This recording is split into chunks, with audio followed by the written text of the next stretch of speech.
Welcome to the Love of the Star podcast. I am Bobby Belt, Dallas Cowboys insider for 105.3 The Fan in Dallas, your radio flagship home of the Dallas Cowboys, joined as always by former Super Bowl winning NFL scout Brian Broaddus. He is now the co-host of the G-Bag Nation, 2 to 7 p.m. Central, Monday through Friday on 105.3 The Fan in Dallas. He is also the pre- and post-game co-host on the Dallas Cowboys radio network. He is the crawfish godfather to David Hellman. What other titles can I throw your way? You're the co-host of the draft show, the godfather of the draft show. We can heap all of them on there. Brian, how you doing?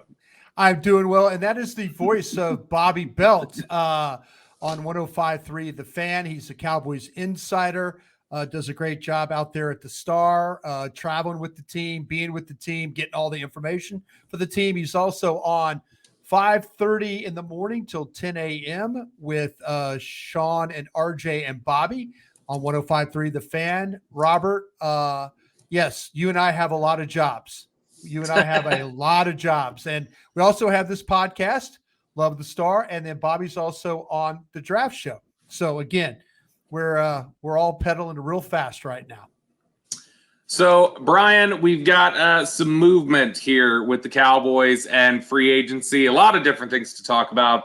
Let's talk about the acquisitions that have been made, and including the trades. The biggest news, of course, at the time that we record this podcast, with free agency set to begin tomorrow, the official start of free agency, is that the Cowboys have a brand new starting cornerback in five-time Pro Bowler Stephon Gilmore, who they traded a fifth-round pick for to the Indianapolis Colts. He will be 33 this season. There are injuries starting to pile up, but this is still a very good football player. This is a guy that, if you're asking me, Patrick Peterson just signed with Pittsburgh this week. If you're asking me who's a better football player right now, Patrick Peterson or Stephon Gilmore, I'm not even hesitating in telling you it's Stephon Gilmore. But Brian, your thoughts on the trade, and obviously you're going to do some film diving, I would guess, here in the next day or so. But your initial reaction to the trade? Yeah, I was impressed that the Cowboys were able to make a deal like this, and good job of using the compensatory 5 that they picked up in order to make this happen.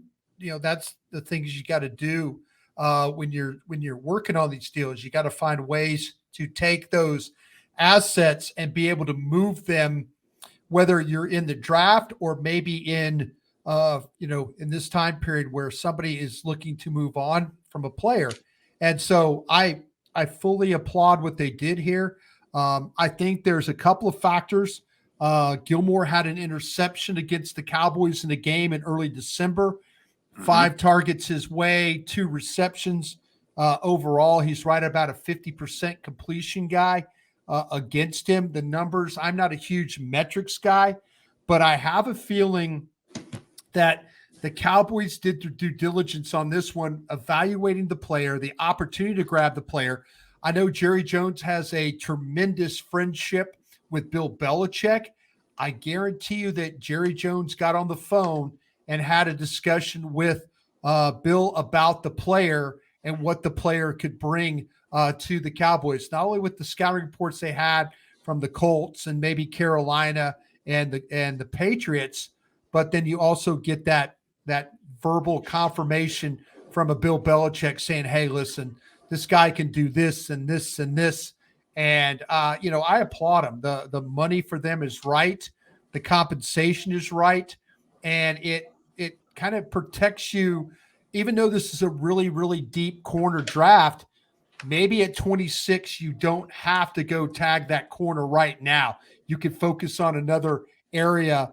And but because corner clearly was one that they're looking at right now.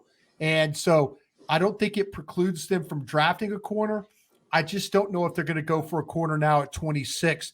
But I applaud the move for using their assets as trade pieces, their picks to go get veteran players that could definitely still play at a high level. When you look at the move itself, is this, do you think, any sort of an indictment on Kelvin Joseph? Yes. Specifically, do you think part of what it is, man, I wish we could trust this guy? Yes, Yes, absolutely. And go ahead, finish out your thought, because you asked the question. I know you have an idea of what you just asked that you want to. I'll give you a chance to expand your thoughts on this.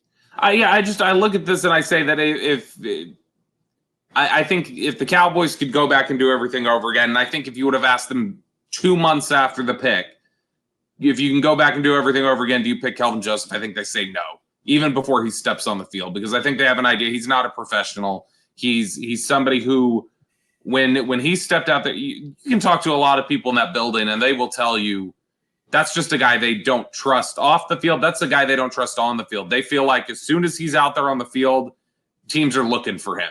And that teams are going to try and pick on him. Teams are going to try and take advantage of him, and they've been able to. It's not an attempt to do it. They've been able to take advantage of him and pick on him, and it's just frustrating when you look at a guy who is, the 41st pick in the draft or whatever he was. That's a guy that you expect to come in, especially with red flags. He was a first-round talent. You'd put up with some of the off-the-field stuff if you actually got performance on the football field from him, and they get nothing. And now they're at a point where they have to make a trade to acquire another corner. They can't just trust that, hey, he's going to step up and make a contribution here.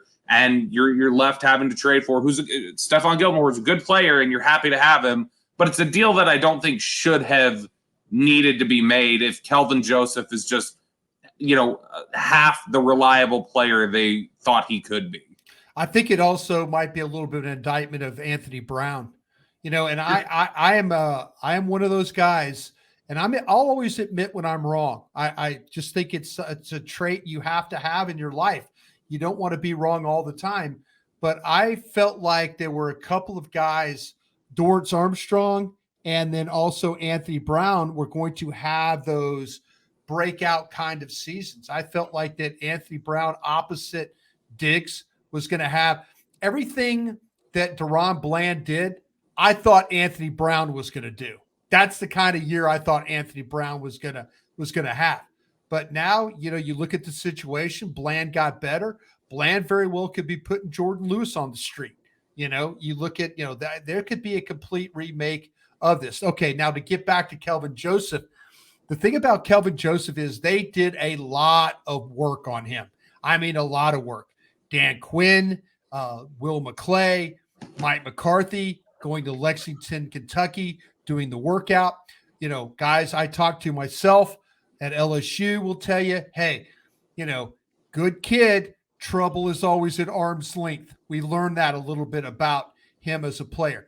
But, this was a guy that did not play in a lot of games. He just didn't. His career was very short when you start to talk about his experience. Very, very talented guy. What was encouraging to me was that he was able to thrive in the situation as a special teamer. Maybe a little less pressure on him, but man, he just couldn't stay healthy enough. Things would happen along the way. The off season wasn't a very good situation for him. So yeah, I could absolutely see the fact of development of Bland, the signing of Gilmore, and then also the adding potentially of a draft pick, say in rounds 1, 2, or 3, that could make a difference at cornerback. It is a little bit disappointing, though, with Kelvin Joseph. I'm sure he's going to get one more chance here to see if he can kind of pull things together. But I think he's at the very, very end of his rope right now with the team. One player in the secondary who they drafted, they developed and had success with, and somebody that they are retaining is Donovan Wilson, who signs a 3-year deal up to $24 million. So when I was in Indianapolis and you kind of heard the chatter about what was going on, what I had heard was Donovan Wilson wanted 8, the Cowboys wanted to pay him 4. It looks like this is essentially a 2-year, $7 million deal, $7 million per season. But with escalators and potentially a third year, it could become 8. But ultimately, I think given the terms of the deal and what I had heard, and I mean, I know you and I talked about this off the air. I told you what it sounded like he was looking for. This sounds like Donovan Wilson won the negotiation with them. Well, what happened, I think, Bobby, is that there was such a desire from not only I think this is driven by two people. I think this is driven by Mike McCarthy and I think this one's driven by Dan Quinn. And I know what you're saying. I think you're absolutely right as far as what the Cowboys were willing to offer. I know that I was talking to you while we were at baseball in Arizona. You were at the combine. You're calling me up and you're saying, Brian, this thing ain't close. This is not close. And I have a feeling instead of letting Donovan Wilson walk, the Cowboys, Jerry Jones, Stephen Jones out of Pacifica did the coaching staff a huge favor and pushed the envelope a little further to where they got this deal done. They probably were dug in on what they wanted to pay, but when you had a coaching staff that was adamant about having, I know there were those whispers coming out of, with Mike McCarthy that were coming out of Indianapolis. We've got to have Donovan Wilson back. We've got to have him back. I think the front office said, okay, Mike, we see what you're talking about here. We're going to make this happen. And they did. The other name that they brought back, another one that I think they similarly wanted to fight for, was Leighton, Vander Esch. He's going to be coming back on what amounts to a 2-year, $11 million deal. I think he was probably looking in the range of $7 to $8 million. So Cowboys get a little bit of a discount here. There are reports out there from Jane Slater that the Steelers, the Texans, both of them were making hard pushes here. But the Cowboys end up bringing back Leighton Vander Esch, who I think is a really important piece for them and the stability of their defense and somebody who makes sure that everybody else is doing their jobs. I know people get frustrated with the injuries with him, some of the troubles he's had. He hasn't been, played at his very best in a couple different seasons. But I think in terms of high IQ, understanding everybody's responsibilities, it was absolutely critical that they would bring Leighton Vander Esch back. No, you're absolutely right about that. And, with Leighton Vander Esch, we saw what happened with Anthony Barr and Clark and Cox. And, they really, the couple of games that he was out, it was a little bit of a struggle for the defense to have to deal, with his loss. I know, Bobby, you and I have talked about this too. I don't remember we talked about it on the last podcast, but the pecking order to me appeared to be Wilson, Vander Esch, and then Bobby Wagner. So if they got wiped out on those first two guys, then they were going to go after Bobby Wagner. And now I feel like that Bobby Wagner, could be wrong. This sounds like to me they're out on that deal. Again, could be wrong. You don't know. Dan Quinn, they're riding a little bit of a heater right now. Maybe Dan Quinn can talk Bobby Wagner into coming with the Cowboys and playing. I think Bobby Wagner's looking for something a little bit more stable than maybe a 1-year deal or something like that. But I would say it's a really successful day for the Cowboys. Day 2, which usually the Cowboys are not a player in day 2. The fact that they signed really 2 key defensive players and added a third, I will say that they the front office coaching staff deserves a lot of credit for what they were able to pull off. We're also hearing that they're interested, or there have been various reports out there from Josina Anderson. I've heard some similar chatter that they are targeting trying to make something happen with Dante Fowler as well, make something happen to bring him back to the team. Before obviously knowing the terms of that, but if that's the way that's headed, are you in favor of a return for Dante Fowler, who I think was a fairly efficient pass rusher for them? There were some times where he wasn't great, but I think for the value of what you invested and what you'll probably invest for another year, he's worth it. Yeah, I think anytime that you get the opportunity for these defensive linemen to work with AD and then also get to work with Dan Quinn, count me in. Count me in as, if you want to bring some defensive linemen back, to me, I just, I look at Hankins, that whole situation. If there's some way you can 1-year deal that thing to make it worthwhile, or to make it fair for him and for you, I just feel like any one of these defensive linemen that you put out there, those coaches are going to get the absolute best out of them. So, if you sure can make that happen, then I'm all for it. You are listening to the Love of the Star podcast, the Love of the Stars and Odyssey podcast. You can find it on the Odyssey app or wherever you get your podcasts. All right, Brian, let's talk about moves still to be made and also some moves that the Cowboys are now missing some guys. They did lose a couple guys to free agency. We'll run through those really quickly. Luke Gifford, the linebacker for the Cowboys, the special teams ace, he is off to Tennessee. I think that was somebody the Cowboys would have liked to have retained. That's somebody who I think they believe could have been a legitimate rotational player at linebacker, not just special teams any longer. But somebody that, was a special teams ace for them and a team that's not known, especially since Bones Fossil got here, for letting the guys they really like on special teams get away. So kind of surprising me Luke Gifford isn't back. Yeah, I think with Luke Gifford, it was they were very much on board with Luke Gifford, but we saw him get some snaps defensively, when Vander Esch was injured, and they were, and they really weren't getting exactly everything they wanted out of Clark. They couldn't rely on Cox, to make that happen. So I felt like that Luke Gifford was continue to get more opportunity. But where this affects the Cowboys, and I think you're going to also bring up Noah Brown. When you start to talk about Noah Brown being gone, Luke Gifford being gone, those are two pretty significant guys that were part of your special team. We'll see what happens.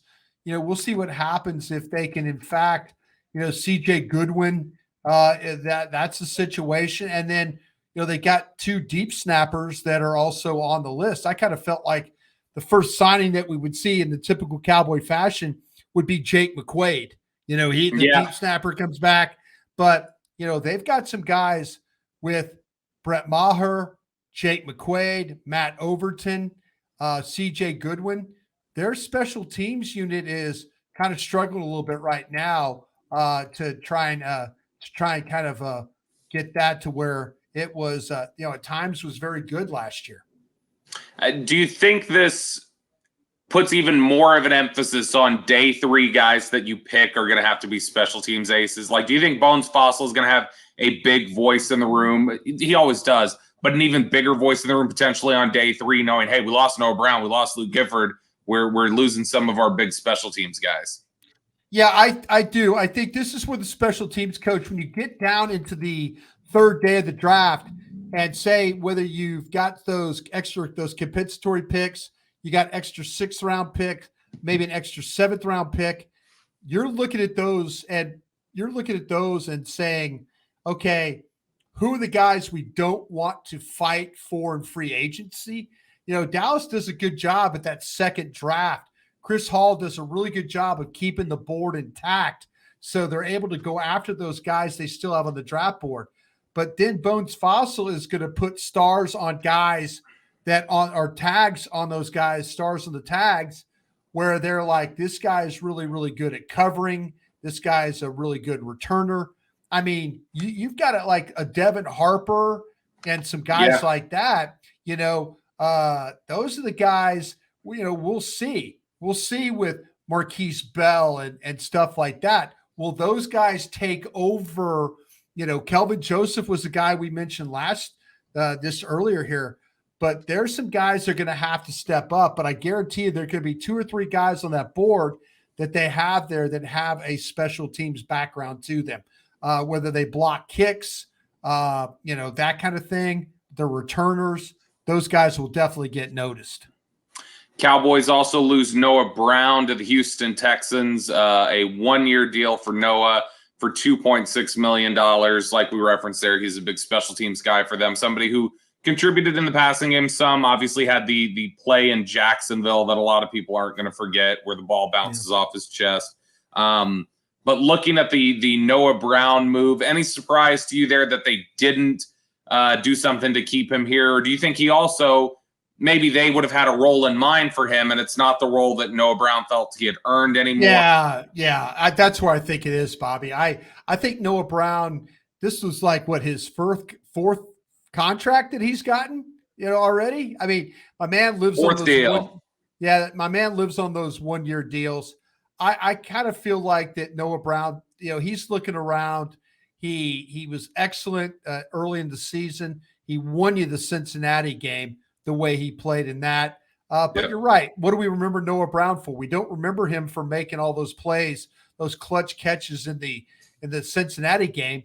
We just remember the Jacksonville game. He was a personal protector on the punt team. He's a guy on kickoff coverage. He was a guy that really kind of did a lot of things for you. I just felt like that he probably looked around and said, I don't want to sign another $1 million contract just to hang out and be a special teams guy with the Cowboys. I would rather go make an extra $1 million, go to a place, still stay in the state of Texas, but maybe find a way to get more of a full-time role like he did this season. Yeah, and Noah Brown is not like an elite receiver, but he's a does his job kind of guy, and I would imagine that'd be intriguing, especially to a team like Houston that says, hey, we're about to add a rookie quarterback in here. It'd be nice to have somebody who just does their job and knows where to be and is complete.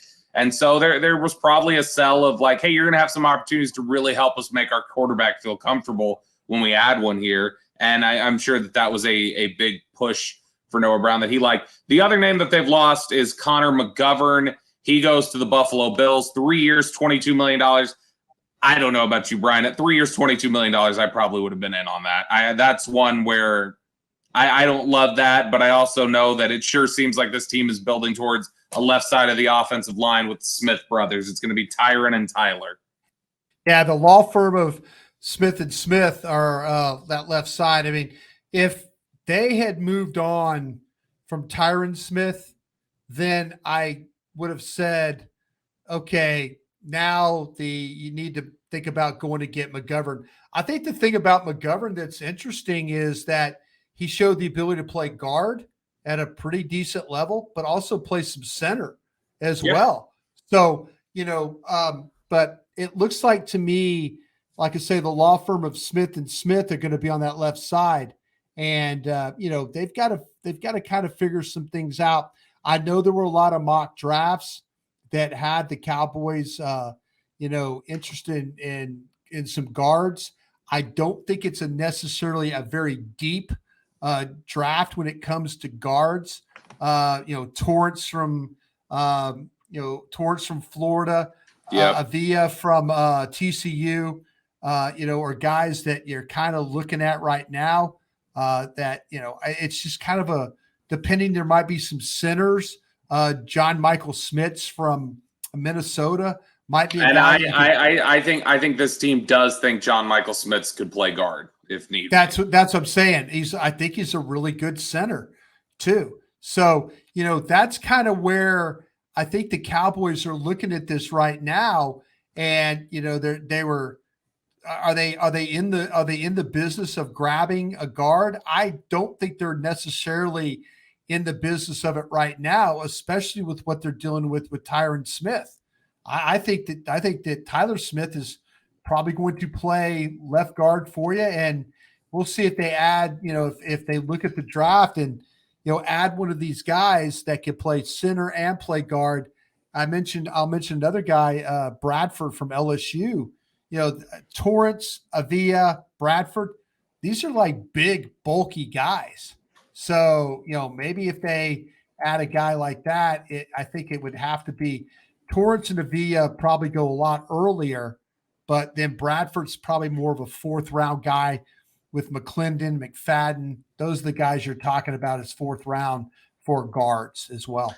Now, let's say it's not through the draft. Michael Gelkin from the Dallas Morning News said, don't rule out Tyler Smith staying at left tackle.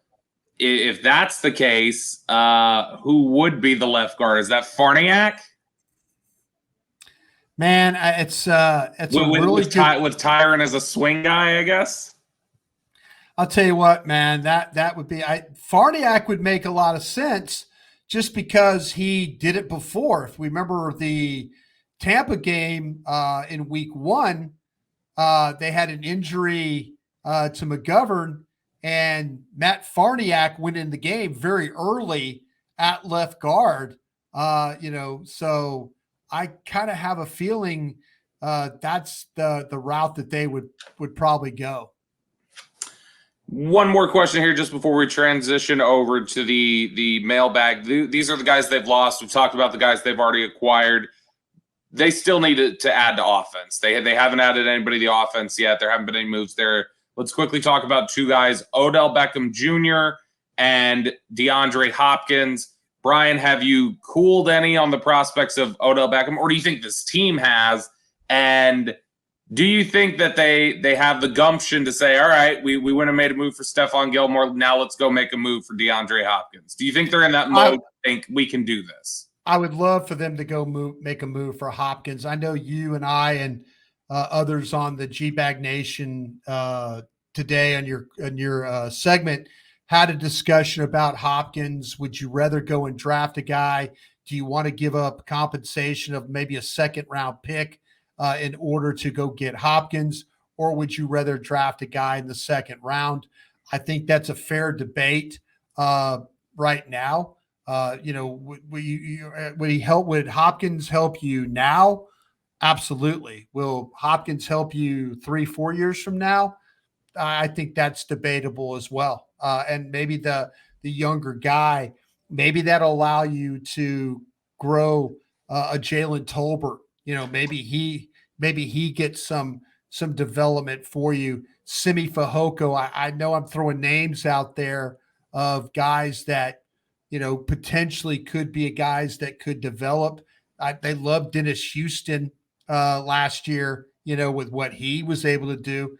But yeah, me personally, I throw a second round pick because the problem I have, Bobby, is the more that I dig in to these wide receivers, especially in the second round, I have questions, man. I have some serious questions about length. I have questions about size. It's something that I don't have a great handle on. The Flowers of the world, from Boston College, Scott from Cincinnati, Downs from North Carolina.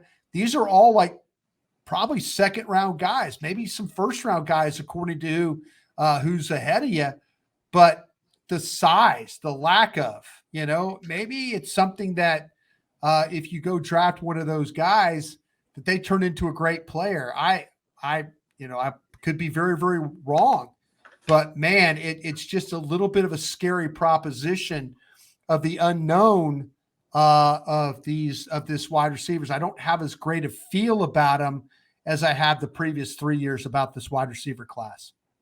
You're listening to the Love of the Star podcast. The Love of the Star is an Odyssey podcast. You can find it on the Odyssey app or wherever you get your podcasts. All right, Brian, it is now time for the Dean Julia Love of the Star mailbag. And, we haven't gotten a question in from old Dean Julia in a while. So let's go. I'm going to throw one in. Dean is asking, do you think the front office can trust Jake Ferguson and Peyton Hendershot combo for 23-24, or would they have to draft a guy early or sign a veteran? I thought Ferguson showed some nice athleticism and playmaking. That could be a spot to save some money and develop. So, Brian, can you trust that duo to be your primary group, or do you think the Cowboys are saying it'd be best if we supplement with another contributor there? I'm going to ask you a question here. I want to hear your answer on this. And I asked this to the guys I work with on the G-Bag Nation today. Is there any possibility that Dalton Schultz would come back on a 1-year deal? Man, I don't think so. I think there's. Is the market, or is he just the type of guy that's like, I'm not coming back with hat in hand and playing for $4 million when I played for, $11 million? I think it's that, because I think he also would feel like, man, if I don't have a market, it's because you tagged me and you took me away from a market where I could have made money last year. Sure. And so I think that there would be some resentment there. And maybe that's fair, because for him, he probably looks at it as like, I should have been out there. You had no intention of keeping me long term. You should have let me free to explore the market and find a deal. Instead, you tagged me, and then you limited how much I was used for a lot of the year. So I could see some bitterness there. But no, I think that you're probably done there. If you're done with Schultz, though, do you think it's possible, if I were to go look at the free agent list of tight ends right now, Brian, You've got a guy like Blake Bell. Blake Bell's out there, for instance. Blake Bell's already been here, right? Yeah, he's been here before. Blake Bell. Let's say you go get Blake Bell and draft somebody somewhere. I feel like the Cowboy thing to do would be add some cheap veteran that they think maybe could boom, and then go draft somebody. That would be my guess as to how they address that position. And then you roll in there next year with Ferguson, Hendershot, a veteran, and a rookie, and that's the group. Yeah. Yeah, I don't know. I would be really interested would the best player on their board be a tight end. That's the only. I know that you and Zach Wolchuk and Aisha Morrison, we had this discussion last Thursday on the draft show, and we ended up drafting the Utah tight end Kincaid is what we were talking about. And so I wonder if they would go ahead and say drafting Kincaid at 26 would be better than any wide receiver or any corner that's on that board. And so I still think tight ends in play. I do at 26. It's just such a position that you can hit a home run on and just be such a weapon. So Kincaid and Ferguson and Hendershot. I mean, that's like three guys that get up the field, catch the ball, run after catch, positional nightmares for defensive coordinators to have to deal with. So I'm still open to taking the Kincaid, the Musgraves, guys like that. Hell, I would even consider Washington from Georgia, just because Darnell Washington, just because he's huge. And now all of a sudden you have this big athletic blocker to go along with two guys that are just really good athletes too.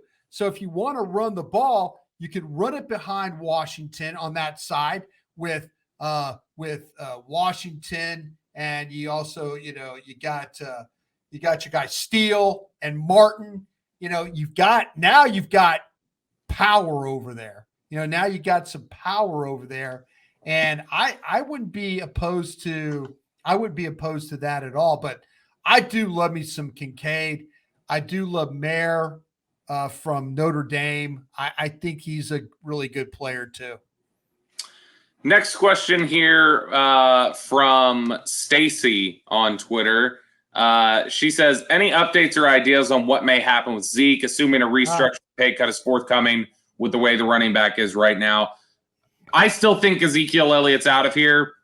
The one caveat I'll give there is if Ezekiel Elliott gets the sense, or his representatives, Rocky Arsenault, get the sense that his market isn't going to be any better than what pay cut Dallas will ask him to take, that's the one way I could see him returning here, is if Zeke goes, I'm not making more than $2 to $3 million on the open market anyway. Might as well take $2 to $3 million from the Cowboys, made some money here already, and just ride it out here. But ultimately, I would still lean towards he's out of here, but I don't think the Cowboys are necessarily in a hurry to make a decision.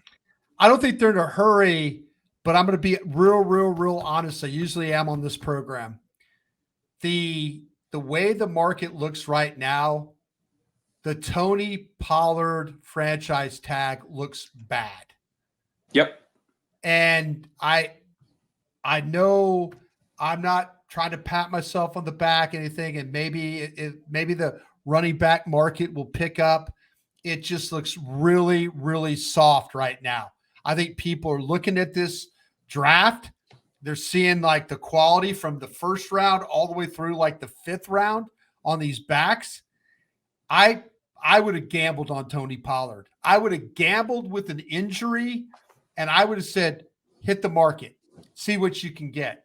If you don't get what you want, you can come back. It's the same thing you just said for Zeke. It's the same thing. Now, Tony Pollard healthy might be a different story. Yeah. Tony Pollard hurt. I think I would have gambled on that one. I think I would have gambled that no one out there is going to sign Tony Pollard, and just like no one's likely to sign Zeke. I do think Zeke comes back, but I think it's for a very, very reduced contract. Yeah, I don't think he's in a very strong negotiating position. No. They'll either say, we will post June 1 you and take the money, or you will give us a $10 million savings or whatever it would be. Yeah. So he's going to have to get close to the savings they would get from cutting him in order for him. Right. Absolutely. Question here from Trey Davis. Will the Cowboys sign another quarterback to upgrade the backup quarterback position? So there's already been some backup quarterback deals to fall. I'm going to read off some of those really quickly. Taylor Heineke going to Atlanta, 2 years, $14 million. That's $7 million a year. You got Andy Dalton, 2 for $10. Jarrett Stidham, 2 for $10. Mike White goes 2 for $8. That's $4 million annually. Case Keenum got a 2-year deal, a little over $3 million annually. You got to imagine Cooper Rush is somewhere in the 5 to 7 range. I would guess just some of the deals we've seen. Are you going to pay? Do I want to pay that for Cooper Rush, or would I rather go find another Cooper Rush? I don't know if they find a veteran. I think they draft a quarterback this year, and it's Greer, rookie, and Dak. Yeah, I don't disagree, because I felt like that the Chargers would be in on this deal because of Kellen Moore, but I got some word this morning that the Chargers are not interested in Cooper Rush unless something further down the road happens where they need a guy. But I don't really see the market yet for Cooper Rush. So maybe Dallas is going to get off this one in good fashion too, because I thought the Chargers were a team that were going to be heavily involved in this one, and I'm hearing they're not. So that makes me feel like that, okay, I'll let Cooper Rush, I'll get through this week, maybe get through it next week, and then kind of circle back with Cooper Rush and see where he's at. Yeah, and I mean, I think when you look at the free agent market, not a lot of guys make a ton of sense back behind Cooper Rush. Some of the names that are out there: Gardner Minshew, Trace McSorley, Jeff Driscoll, Brett Rippon, Nathan Peterman, Nate Sudfeld. Just some of the names that are out there. I think at this point, you'd probably be better off just trying to hit a lottery ticket in the draft. That does it for us here on the Love of the Star podcast. We'll be back with you guys again later this week, hopefully with some more developments, hopefully with some offensive acquisitions for us to talk about, as well as some additional draft names. We're getting closer and closer, a little under 6 weeks out from the NFL draft. Until next time, Brian and I will talk to you guys later.